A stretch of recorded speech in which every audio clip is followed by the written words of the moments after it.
We really appreciate everyone coming tonight. This is our Medical Transition 101 event, which is the first of our regional Northeast Ohio Transition Collaborative.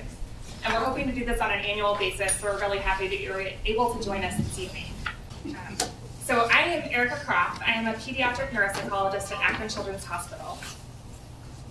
And I want to give a special thanks to our panelists, Dr. Irene Dietz from Metro Health, Dr. Eileen Herbert from the Cleveland Clinic, Dr. William Smucker from Summa Health, and Dr. Nathan Stahauer from the University Hospitals. In addition, we have a lot of community collaborators who helped to make tonight possible, including Cincinnati Children's, Cuyahoga County Board of Developmental Disabilities, the Educational Service Center of Medina County, Live Special, Medina County Board of DD, Ohio Family to Family, Summit Board of DD, and then the Upside of Down. So as part of registration for this evening, we had you fill in questions that you hope will be answered tonight. And we got almost 50 questions, which I think really speaks to the fact that this is a topic that a lot of people struggle with and want to get more information about. As I was able to organize the questions, they fell into 5 different categories. And for tonight, with our panel participants, we're really going to focus on the first 2, which is the logistics of transition, as well as how to find the right provider, because those were the majority of the questions that were submitted. As we talk, I think all of us will be able to share our own experiences, so you'll get to know a little bit more about each individual healthcare system. There will also be some opportunities at the very end where you can talk to us one-on-one and ask more questions about that. And then as far as insurance coverage, employment opportunities, and housing, that is just kind of beyond the scope of this evening. So at the back of your PowerPoint packet, there are some web-based resources that may be helpful, and there are also a lot of community providers that are here tonight that will be available after the talk to give more information on those topics. So, sorry about that. Before we get started, I want to give a brief introduction on the topic, just so that we all have a little bit of background, thinking about why transition to adult healthcare is important, what are some of the barriers that exist, and a very preliminary talk about how to prepare for this. So I think it's really important to start with the distinction between a healthcare transfer and a healthcare transition. A healthcare transfer tends to be movement of clinical care from one provider to another that happens at one point in time and often is unexpected. So I think a good example of this would be you show up for an appointment with your pediatric provider and you find out that your child is aging out of the system and that this is the last appointment that you have. So all of a sudden you're scrambling, trying to find an alternative physician, and it really does become a stressful situation. So ideally we want to avoid all that. So we're hoping more for a healthcare transition, which is purposeful and planned, and it allows for uninterrupted, coordinated, and developmentally appropriate care that actually results in optimal health outcomes and really helps you to reach their full potential. Why is transition to adult services important? Why do we care about this? I think foremost, as our young adults continue into adulthood, they're going to start dealing with adult healthcare issues. And often pediatric providers have less experience managing those. And so we really want our adult colleagues to be taking over to really specialize on those. In addition, something that comes up for us at Akron Children's is that often once children age out of our inpatient hospital system, our doctors are not able to have hospital privileges at all of the adult hospitals in the area. So that becomes an issue if your child is inpatient and they aren't able to be collaborating on their care. This also helps to ensure that we have services available for younger patients. Again, at our hospital, our specialty care services tend to have a very long wait list. And so if we have pathways for our older patients to find appropriate care in the adult world, that also opens up opportunities for younger patients who need appointments. When we think about the differences between pediatric and adult care, we tend to think of pediatric services as being very family-focused and having significant parental involvement in all aspects of decision-making, as well as having providers that are really trained to provide developmentally appropriate care. When we're thinking more about adult services, these tend to be very patient-focused, and often adult providers want the patients to be autonomous or independent in their decision-making, and they may need some guidance about how to include parents or guardians in that process. I also think above and beyond those kind of practical issues, we also have some stereotypes about differences between pediatric and adult care. So this is just a quick Google image search looking at pediatric hospitals versus adult hospitals. And I would love for folks in the audience to share kind of what are some of the descriptive words that come to mind when you think about a children's hospital or a children's doctor's office. You guys could just shout them out. Animated. Mm-hmm. Colorful. Yep. I think another thing that the pictures kind of bring to mind is that there's often been a kind of close connection, that you see people smiling at each other. The doctor gets really close to the child to have that kind of connection. And there's also different aspects of the hospital that are meant to reduce anxiety. So I think about having animals available or having different things that are prizes to help motivate kids. In contrast, when we look at the adult pictures, what comes to mind when you think about kind of adult hospitals or adult settings? Sterile. That's a great example.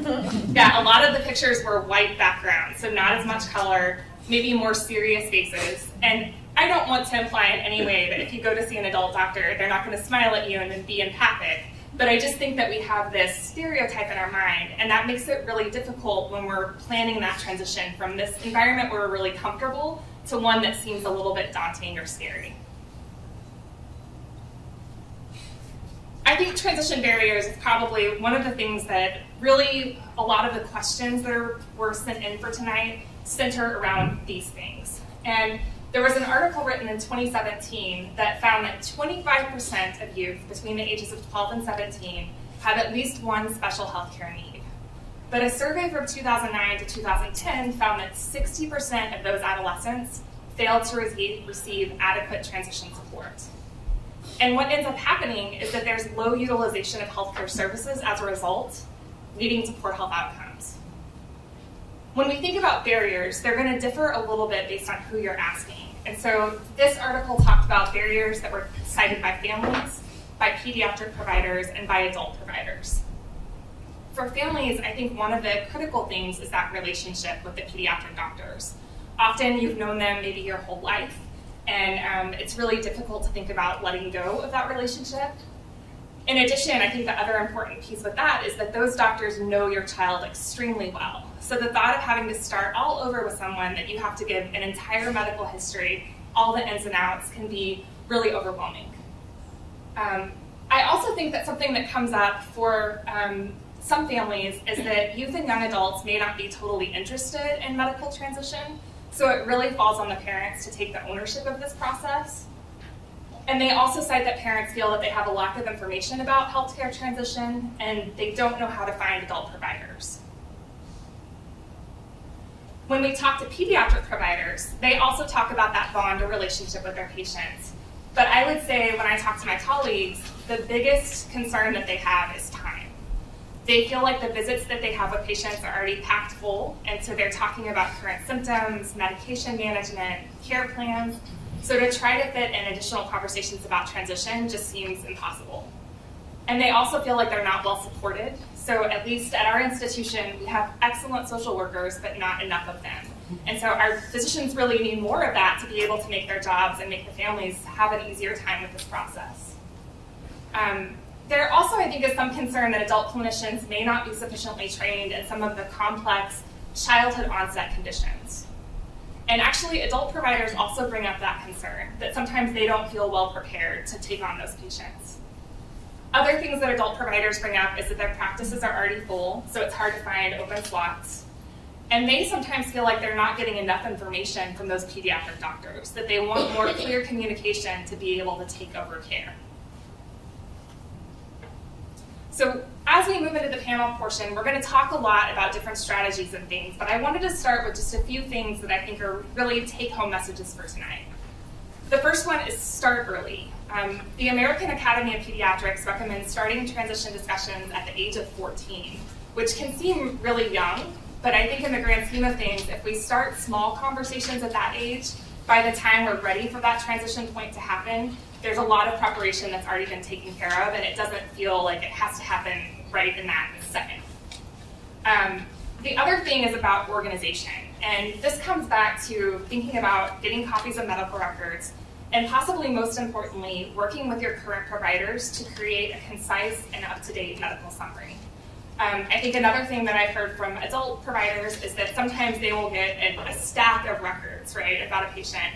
And it's impossible for them to have time to go through all of those thoroughly, so it's possible that they could miss a really important detail.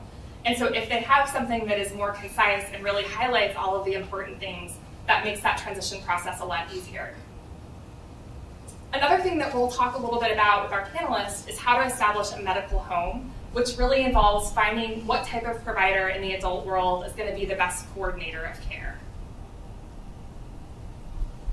I think another thing that's really important is somehow engaging your teen or young adult in this process.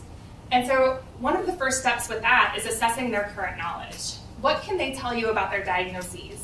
What do they know about the medications that they're taking? Do they know or understand anything about health insurance? And that kind of helps you know what type of education might be helpful for them to take a more active role. And I think one of the big take-home points is that it's really important to encourage teens and young adults to participate in their visits. I think it would be really overwhelming for them to go to a new adult doctor and be expected to answer questions and provide information about symptoms. But if we can help them practice that with their pediatric doctors that they know well, that can really set them up for success. And then eventually, as they get closer to transition, they may be able to call and make some of their own appointments. They may be able to call for medication refills with support. And I think this obviously depends on the developmental level of your child, and that's going to vary for each family. But these are all things to keep in mind when you're thinking about transition as a whole. So we're going to move into the panel discussion, but I think one of the things that I want you to take away from tonight is that the transition process is meant to be dynamic, and it will look different for every family. And as a result, it's really important to ask for help. There are people in the community, there are medical doctors, there are other families that will help with this process. So asking questions and not being afraid to open that conversation, I think, is really, really important.